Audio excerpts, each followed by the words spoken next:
So we're here at the Monte Carlo Bay in Monte Carlo. I'm here with Adriano Mannino from Switzerland. How are you, Adriano? Fine, great, thanks, and you? Yeah, it's excellent. It's nice to be here. Yeah, nice talking to you. Thanks for the invitation. Yeah, we talked a little bit before the interview, and I've been talking to some of the players involved with the REG organization. Were you there to start the organization?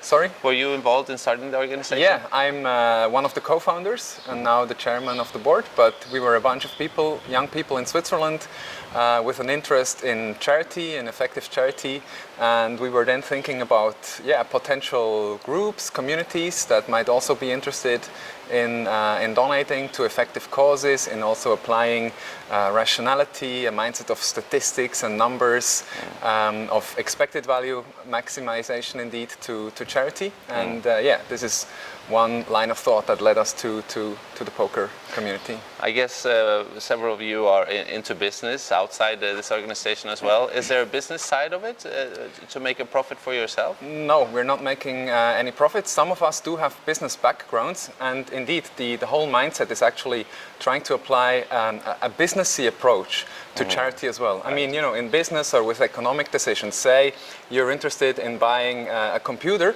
and you get the same product at different stores, but one product is just way cheaper, or for the same money you can get a much greater amount of the same product, then it's a no-brainer what you choose. Of course. But in charity, people hardly ever reason about the interventions like that, although the situation is the exact same, and the stakes are really a matter of life and death, because ultimately it's about saving lives. And when you have that approach to charity, you can also try and compare various causes. So for instance, you can try and calculate the amount of money that it costs to save a life in a rich country, and that's usually way higher than $300K.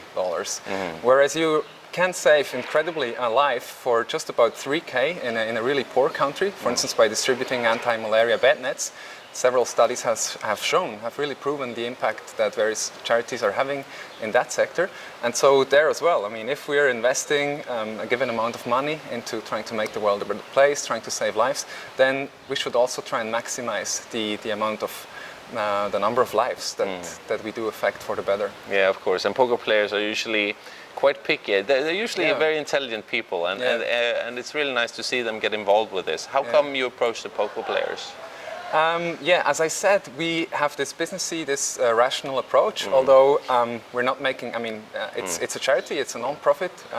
We have some staff expenses, but we're not making any profits out of it. But the businessy approach, the approach of looking at the statistics, at the numbers, and not just donating anywhere, but picking the charities with this approach, was one thing that led us to the poker community. Another more immediate and personal one was that many of us were also recreational players, some of us also semi-professional players. I see. And we had friends in the Swiss poker community. So one of the co-founders was Stefan Huber too, one of the best Swiss cash game players, and he then helped us get in touch with the international community. So that's how it all got off the ground. It seems like I talked to Igor Kurganov last year. He seems to be very involved. Also, Liv is in there. I talked to her about it.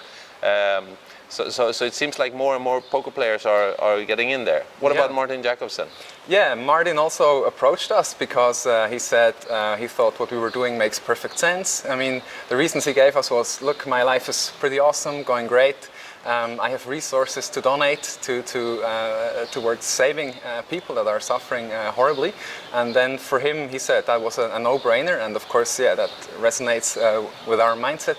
And he even went for a 5% commitment. So he's donating 5% of his winnings, and not just 2%. 2% at least is our membership requirement. Right. He approached us and said he was interested in joining. And he really has a strong commitment. That's awesome. Yeah, that's awesome. I do a monthly blog with him on pokermagazine.se in Sweden, in English. So and we talked about it a lot, and he seems to be very happy with it.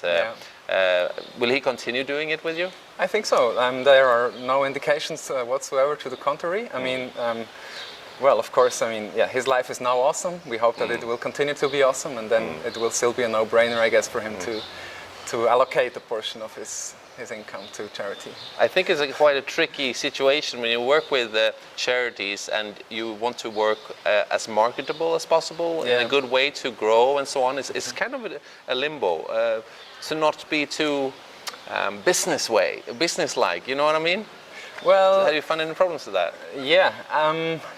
Yes, it's a double-edged sword. On the one hand, we think the business mindset, the effectiveness approach is really important. Yes, of course. In charity as well. But yeah, I mean, the goals are not profit, are not financial, are not monetary. Or I mean, you could say you also want to make profit, but the profit will be measured in terms of the amount of lives saved. So yeah, that's the line you need to walk. Now, since it had quite a big impact, are there any new players approaching you as well that we haven't heard before? Yeah, I mean, we constantly get new sign-ups. So now we have about 150 members. Lots of big names also, increasing number of big names. Then casinos approaching us, so we're really grateful to King's Casino, for instance, who is now also supporting us. There will be a REG Summer Festival at King's Casino this year. They've installed a donation box. I mean, in the end, it's also all about making it easy for people. I mean, most people would say, yeah, charity is a good thing. You know, maybe I don't have the time to do the research myself, but this is also sort of a service that we want to provide. So we have various backgrounds coming from economics, business, development economics, some of us also from medicine. I myself come from philosophy, and so we're trying to bring all these various backgrounds to bear on the problem of trying to figure out which charities really do save the most lives, and then providing this as a service to people also who want to donate. And as I said, you know, most people would say, yeah, in principle I'm on board with that. It's a good thing if I have resources that I don't really need, that don't make my life happier. Then I want to spend that for charity. And so I think that resonates with a lot of people. But then the practical challenge is making it easy. And we all know that from our lives. And I mean, we're all humans, we're all lazy in one way or another. And so if you can make it easy for people to sign up, say, to pick the charity that resonates the most with them, or if you can install donation boxes, something like that, that makes it really easy to chip in, then that's really good, and it really helps, and people are appreciating it. Yeah, I was thinking that now we're talking about a lot of big names, like Martin won 10 million, and a lot of other guys are winning huge amounts. Let's say you're a small-time player, and you make maybe $1,000 a month. Is it possible to join you? Absolutely. I mean, the only requirement is that you be willing to donate 2% of your winnings quarterly, except if you're down. Then of course it's another story if you're down on the quarter. But sure, and I mean the incredible thing is that even small amount can do a lot of good if you allocate them to the best causes. So if you spend them on charitable efforts in rich countries, then it's really hard to make a big difference to people's lives. But if you go to the poorest countries on earth, where people are really starving to death, I mean, just from world poverty, about 20,000 children are dying each and every day. And we all know the pictures, we've all seen them, the African kids with the big bellies. These are intestinal worms, parasitic worms, that they're suffering from. And it turns out, studies have shown that it's really easy to cure that. So you can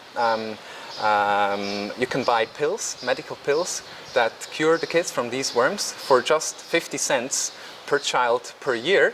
So, you know, even just a $100 donation can save or protect 200 children, and it's really incredible to think that this is possible. Yeah, so even players who doesn't make the same amounts as the big names should join this as well. Absolutely. And the address is reg-charity.org. Reg-charity.org. Yeah, we see more and more of these patches, and it's really nice to see you. Good to see you out here, and good luck with your project. Yeah, thanks so much. Thanks.